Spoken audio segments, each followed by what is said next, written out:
Welcome to the Unit 2, Section 4 video on evaluating functions.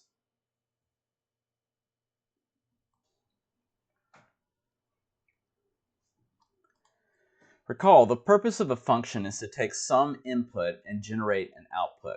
You have some input x, it goes into a function, and the result is your y value or your output.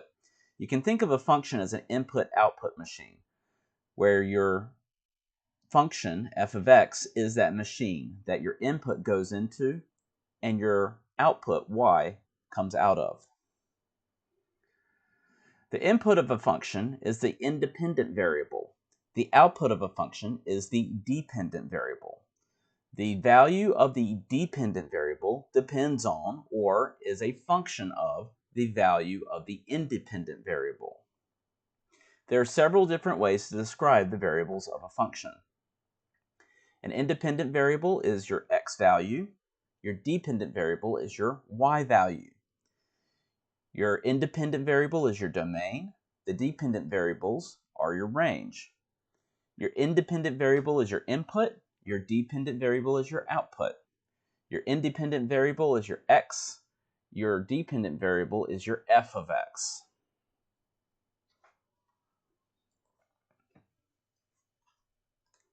So now let's talk about evaluating functions.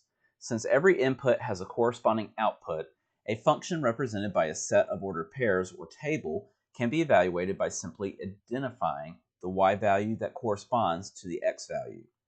So in a table, it's fairly simple. If we want to find f of x when x equals 1, we'd find 1 on our table as our x value and find the y value that goes with it, and that would be 8.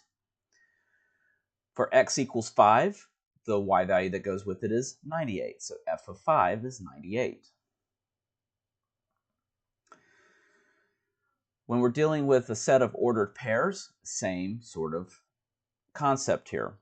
When x equals -2, our y value that goes with it is 1. So f of -2 is 1.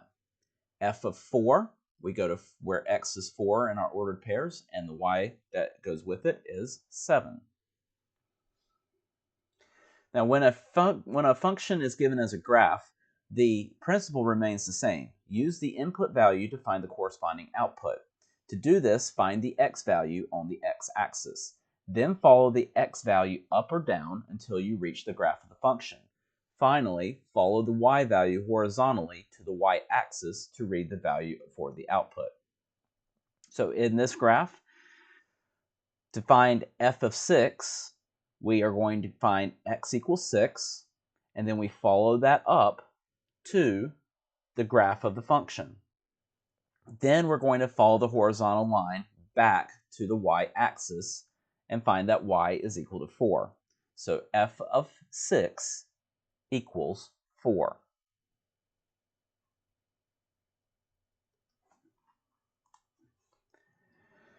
So let's do an example of this. Here we're going to find f of -4.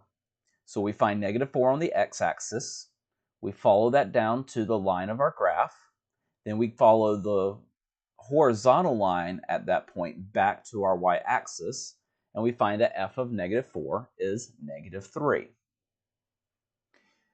For x equals 2, we are going to follow 2 to our graph. Well, there's nowhere to go. We're already at our graph. So therefore, this value, this y value, is going to be 0. So f of 2 is 0. An algebraic expression that defines a function is a function rule. If x is the independent variable and y is the dependent variable, then function notation for y is f of x, read f of x. Okay, we've already been using that terminology, where f names the function. In function notation, the function f of x is being evaluated at some input x.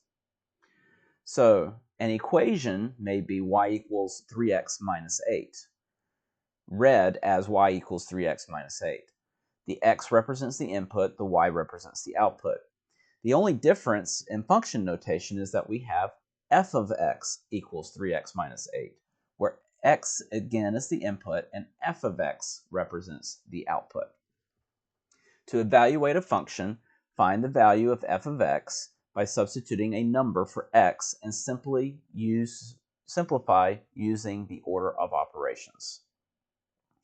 So in example 4, for f of x equals 5x, we're going to find f of x when x equals 6 and when x equals 7.5. So for x equals 6, we're going to find f of 6, which means we substitute 6 in for x. 5 times 6 gives us 30, so f of 6 is equal to 30. We can do the same thing for 7.5. Plug that in for x and multiply, and we get f of 7.5 equals 37.5.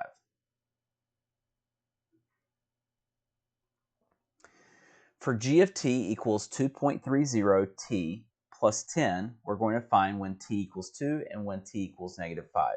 So first, take our function, plug 2 in for t, and then evaluate. We multiply first, and then we add to get g of 2 equals 14.6. For t equals negative 5, same process. Start with our function, plug in negative 5 for our t, multiply first, and then add to get negative 1.5. For example 6, again, the process remains the same. Start with our function. We're going to start with finding when x equals 12 what our output is. So we're going to put 12 in for x, multiply, and then subtract to get h of 12 equals 3.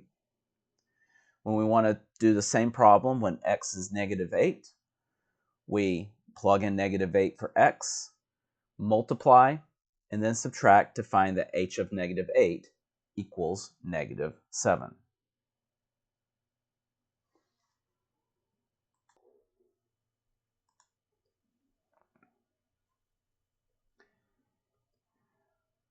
For this example, we have 2c minus 1. We want to find when c equals 1, so we substitute in 1 for c. And we get 2 times 1 is 2. 2 minus 1 gives us 1, so h of 1 is 1. When c equals negative 3, we're going to plug in negative 3 for c. 2 times negative 3 gives us negative 6. Negative 6 minus 1 gives us negative 7.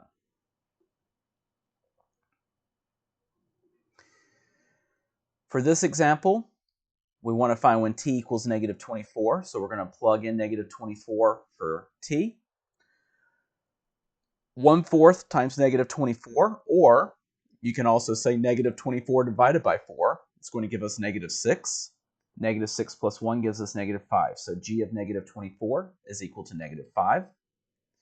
When t equals 400, plug in 400 for t. 400 divided by 4 is 100, and 100 plus 1 gives us 101. So h of 400 is 101. Thanks for checking out my video in the Algebra 1 Honor Series. You can subscribe to my channel. I've got the next video queued up for you. And if you need to check out any of the videos in the course, I've got the course playlist for you here as well. Thanks for watching.